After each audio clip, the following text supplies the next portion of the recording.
The emergency brake slash handbrake does not work on my new generation Saab 900. So in this video, we are going to be replacing the cable with a new one. Now, there are two different setups on these cars. From what I can tell, it's very similar between NG900 and OG93.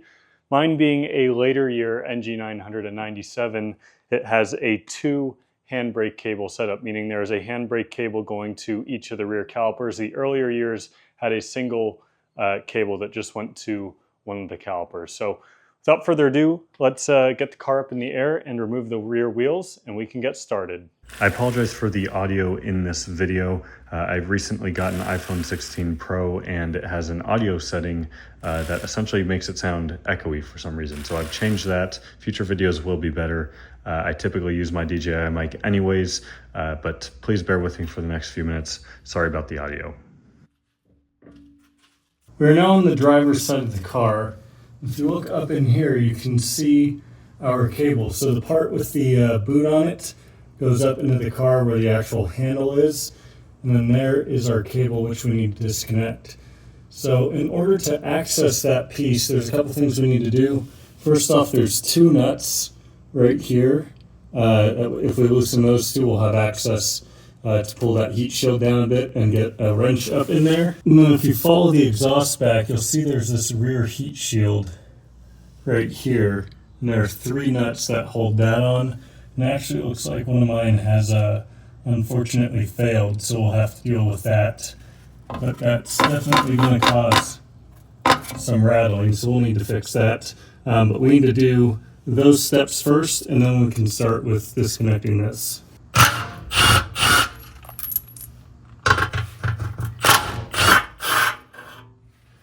Now, one thing that can cause your emergency brake or your handbrake to fail over time is corrosion. So, thankfully this car, as you can see, is not very corroded, but they can also stretch over time, which I think is what has happened to mine and has caused them to, or has caused it to not really work. One nut for the rear heat shield is right here. This is my one that has failed.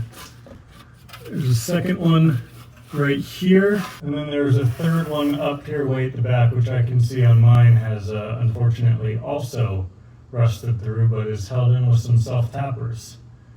Oh, that's fun.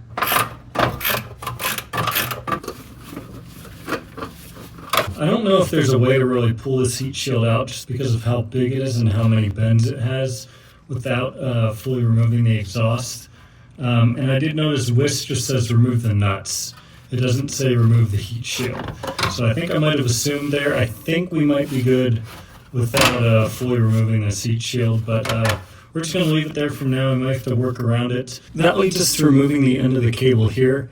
Now, I already took a picture of it so that way I can count how many threads there are, because we of course want to tighten the new one in roughly the same position that the old one's at. But what I'm also going to do now is mark the best I can on here.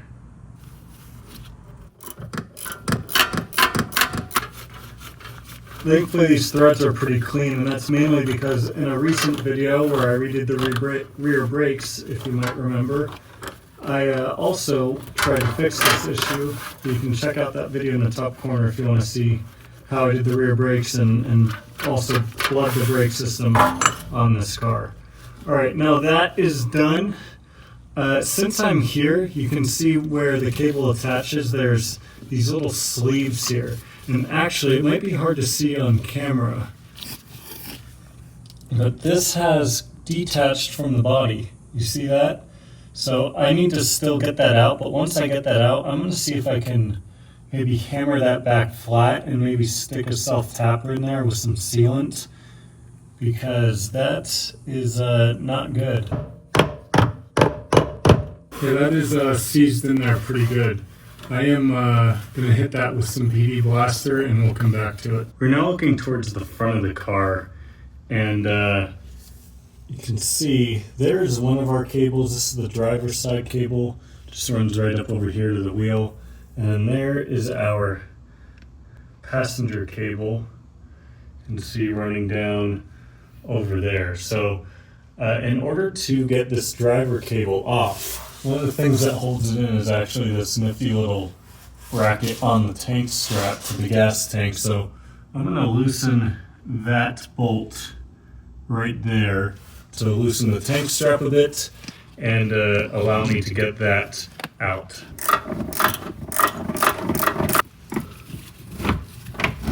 Alright, there we go. So if we keep following the cable back, there are a couple more things we need to do. There is right here, it's a bad angle of it, but this is on the front of the rear control arm. There is a similar little bracket there. I need to spray that with some WD-40, but then if you keep following the cable up, you can see it then clips into this spring with a hook on it. So we need to undo that spring, undo that hook, and then hit that out of there on the control arm.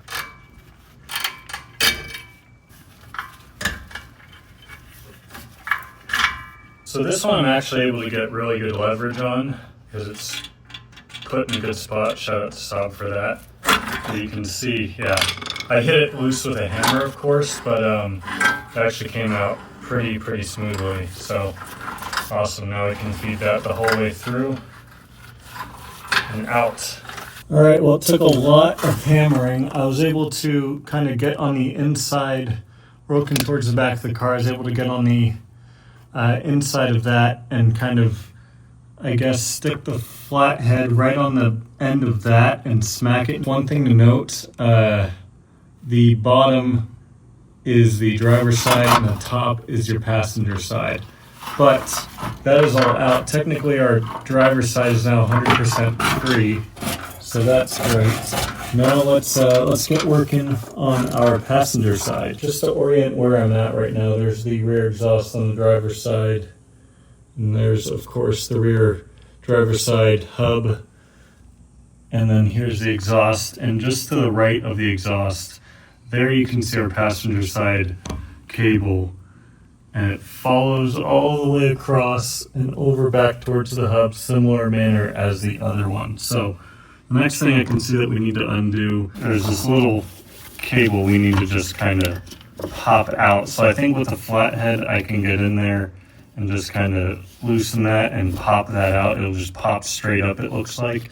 And we can work our way back over more towards the actual passenger side. But that is really tough to film, so I'm just going to do it real quick off camera. Now, same thing on this side. With that popped out, I need to smack that with the flathead and also undo our spring so that I can unhook this piece right here.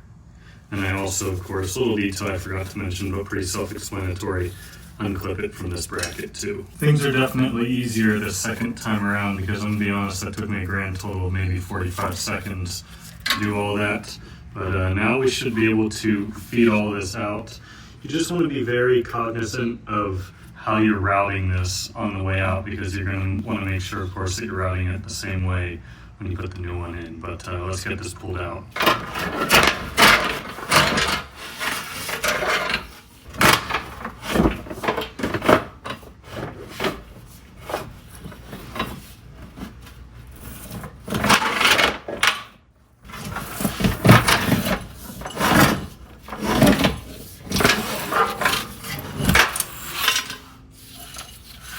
Oh, there we go. So here's a good look at our old cable. Upon inspection, the cable itself doesn't seem to be too bad. Thing is, this can just get stretched over the years as well. Like here, actually, you can see it's starting to get ripped. So there could be a few reasons, as well as it just being old. If it's stretched a little bit, of course, I'm not going to notice that just by looking at it. But let's get this new one installed. First thing I'm going to do though is that bracket where these two clipped in, I'm going to get that issue sorted real quick, probably just with a self-tapper and a little bit of sealant, and then we'll go ahead and get the new one installed. So again, we want to be cognizant of how we route this, making sure it goes above the gas tank strap, for example, above the the exhaust heat shielding. Another thing I'm doing though is I have my old and new cables next to each other, and what I'm going to do is, you can see, like, for example, where this is spaced at or where these guys are spaced at. What I'm going to do is these all kind of move around on the new cable. So I'm going to try and position things like that roughly in the place that they need to be, as well as this kind of stuff being adjustable as well, just so that way it's somewhat close. The other thing I'm going to do is put some anti-seize on these in case I do need to remove it in the future. It'll hopefully be easier than this was. But let's get to it. The new cable has been very gently routed for now, we'll just say. So you can see on the driver's side here, I've got that roughly hooked up. On the passenger side here, I've got that just kind of poking out. Nothing actually connected. Down here under the car, there's where we need to hook up the bracket to. There's our lovely little self-tapper I added. Again, same thing, these sleeves are not fully in yet, but they're just about there. Remember, the driver's side is on the bottom, or the left side, I guess, for those that might have right-hand drive 900s. And then both of those cables need to be zip tied together right there. The driver's side one then runs right under the tank here, clips in right here as you saw with the removal, and then just runs up over there. With the passenger side, we're now further back, so there's the driver's side rear wheel. Here's the gas tank right in front of me. So you can see that cable is roughly placed over the exhaust slash tank right there. And then it runs across here. And of course, I routed it behind this strap. Before, it looks like it was routed in front of it. And it was actually pulling and rubbing against this, you can see. So I thought if I have the extra slack, I'll route it behind to hopefully avoid wear. And then that is how that is routed. So next thing I'm going to do, and I'm going to start by the handle side up here, is I'm going to clip both of these metal pieces into the proper brackets. I'm going to add this little zip tie up here where the two cables are together to hold those together. And then I'm going to add, or I should say insert, both of these two rear metal sleeves into their holder.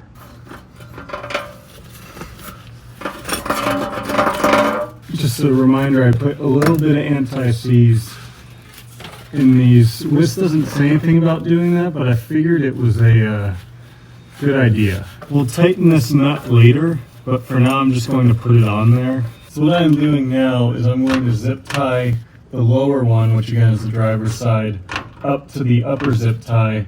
And the goal of that is to avoid it looks like, at least, from rubbing on the heat shield.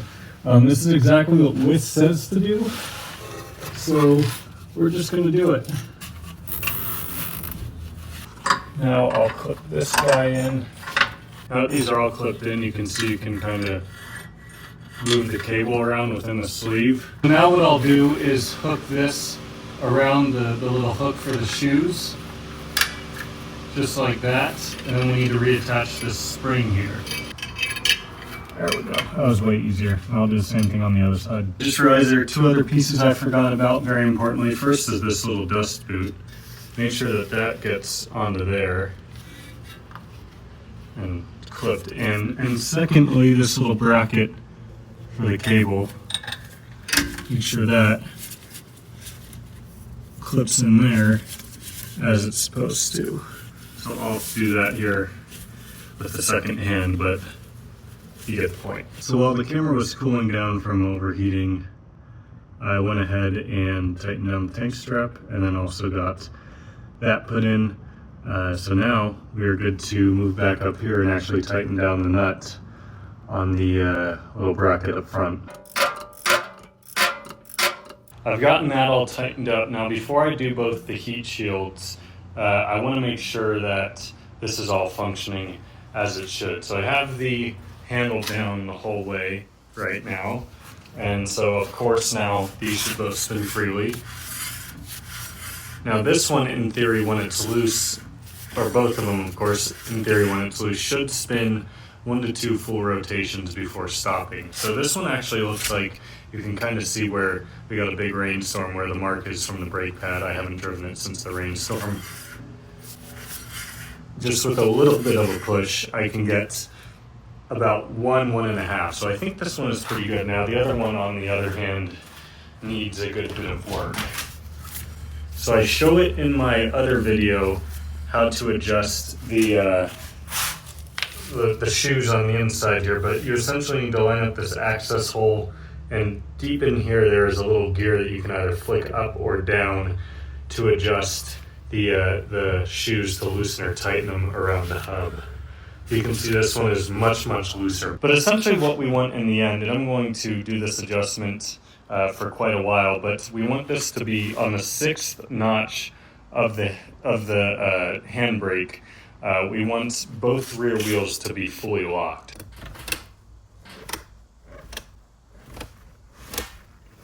So there's 6 notches. Okay, that is not going anywhere. That's a good sign. So again, I feel pretty confident I'm not gonna have to mess with that one, which is good. This one, let's see. Yeah, this one is still loose as can be. So I'm gonna have to do a little bit of work of adjustment on this, and hopefully that'll be all we need to do before we can button everything up and be done. Can't really show it with just one hand, but that is on there. You can see this is just such a pain to adjust with the rotor on, so I ended up just taking the caliper off very temporarily, but e-brake is on. Of course, I did those adjustments with the e-brake off, or the handbrake, for those of you that call it handbrake. But those are both good. So now I'm not going to show it on camera, but we just need to get those 2 bolts back in for that heat shield. I kind of bent it out of place. Then that one back in place. I'm going to get a self-tapper for that one on the corner there. And just get that in, and then we'll be good to go to drop it down and confirm it works on the ground.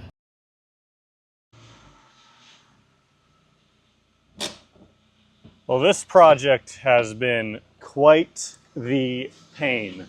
And y'all might remember, first off, I apologize for the audio throughout this video. As you saw in the note I added in the beginning, I got an iPhone 16.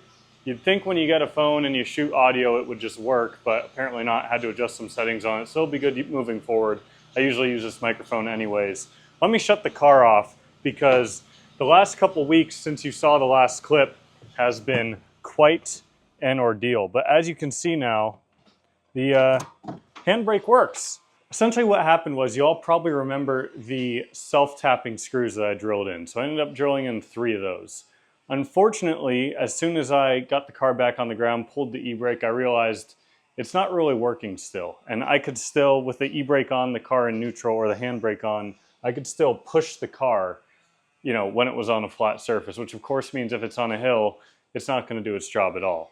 So I went back under the car trying to see what was wrong, seeing maybe the nut needed to be tightened more, and I noticed that the self-tappers had completely ripped out of the sheet metal. So it was at this point that I knew that that was at least part of the problem. So I hit up my buddy Gavin, big thank you to him, took the car over to his house, and what we did is took out the interior of the car, or at least part of the interior of the car, cleaned up that area, hammered it back flat, and then he plugged the 3 holes that I had drilled, and then we re-welded basically that entire bracket to the car. So that bracket is now not going anywhere. It's very disappointing to see how thin the sheet metal is in that area of the car. That is actually the body of the car. It was incredibly flimsy. So that might have been the reason for the failure in the first place. But after that, had to adjust the shoes again a bit in the car, as you've seen in this video and previous brake videos. And then we had to do some messing around with tightening the nuts.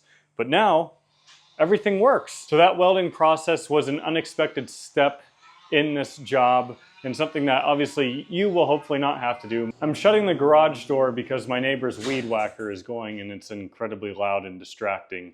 But it's all fixed. We have a working parking brake now, so this is a big item checked off the list. In retrospect, probably from the start, we just need to fix that bracket. But those cables can still stretch over time. It was almost 30 years old. It didn't hurt to replace it. But like I said, it works perfectly as it should now. It's even hard to get it up to the 6th click. It's usually holding by the 5th click pretty good, but if I get it up to the 6th, it's not going anywhere, even on a hill. So that is how you do a handbrake repair on these cars. Obviously this one ended up being much more involved, but that's just how it goes with old cars sometimes. If you enjoyed the video though, give it a thumbs up. Thank you all so much for watching. I'll see you in the next one.